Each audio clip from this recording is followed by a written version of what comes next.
नमस्कार,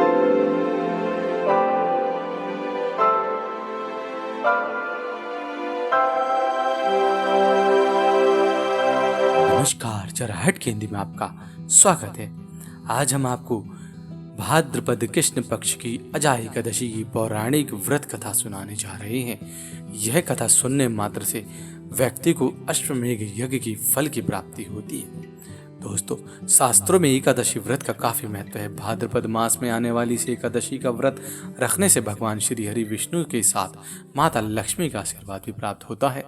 भाद्रपद कृष्ण पक्ष में आने वाली यह एकादशी समस्त पापों का नाश करने वाली है तथा अश्वमेघ यज्ञ का फल देने वाली है।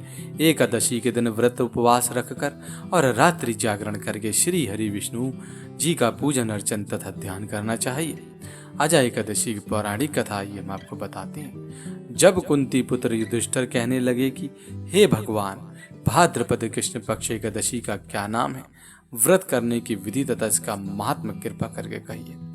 मधुसूदन कहने लगे कि इस एकादशी का नाम अजा एकादशी है। यह सब प्रकार के समस्त पापों का नाश करने वाली इस एकादशी के दिन भगवान श्री विष्णु जी की पूजा का विधान होता है। जो मनुष्य इस दिन भगवान ऋषिकेश की पूजा करता है उसको वैकुंठ की प्राप्ति अवश्य होती है। अब इसकी कथा जरूर सुनिए। इस एकादशी की कथा के अनुसार प्राचीन काल में हरिश्चंद्र नामक एक चक्रवर्ती राजा राज्य किया करते थे। उसने किसी कर्म के वशीभूत होकर अपना सारा राज्य व धन त्याग दिया, साथ ही अपनी स्त्री पुत्र व तथा स्वयं को बेच दिया। वह राजा चांडाल का दास बनकर सत्य को धारण करता हुआ मृतकों का वस्त्र ग्रहण करता रहा, मगर किसी प्रकार से सत्य से विचलित नहीं हुआ। कई बार राजा चिंता के समुद्र में डूबकर अपने मन में विचार करने लगा कि मैं कहाँ जाऊं, क्या करूं जिससे मेरा उद्धार हो। इस प्रकार राजा को कई वर्ष बीत गए। एक दिन राजा इसी चिंता में बैठा हुआ था कि गौतम ऋषि आ गए। राजा ने उन्हें देखकर प्रणाम किया और सारी दुख भरी कहानी कह सुनाई। यह बात सुनकर गौतम ऋषि कहने लगे कि हे राजन, तुम्हारे भाग्य से आज से 7 दिन बाद भाद्रपद कृष्ण पक्ष की अजा नाम की एकादशी आएगी। तुम विधि पूर्वक उसका व्रत करना। गौतम ऋषि ने कहा कि इस व्रत के पुण्य प्रभाव से तुम्हारे समस्त पाप नष्ट हो जाएंगे। इस प्रकार राजा ने कहकर गौतम बुद्ध ऋषि उसी समय अंतर ध्यान हो गए।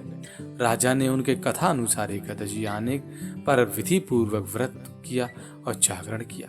उस व्रत के प्रभाव से राजा के समस्त पाप नष्ट हो गए।